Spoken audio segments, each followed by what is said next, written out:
Salutare toată lumea, mă numesc Gabi și azi vă arăt ce am atacat în or. Uitați acești chinezii ăștia, nu ne-au atacat niciun pic, uitați, clară prima oară. Nu le-a atacat Mihai King, l-a luat cu 3 stele. A doua oară, tot Mihai King cu 3 stele. A doua oară, Gabi cu 3 stele.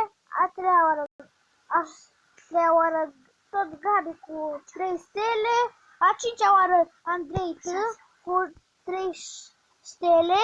Aici Iulian cu 3 stele. Aici eu cu 3 stele. Și n-am mai atacat, am dat aici din greșeală și am dat să nu mai atac din greșeală. Și nu am mai putut să atac. Aici a sărit Bo cu 3 și aici cu 2. Și v-am arătat ce am făcut noi la or. Și aproape m-am băgat și eu în gol.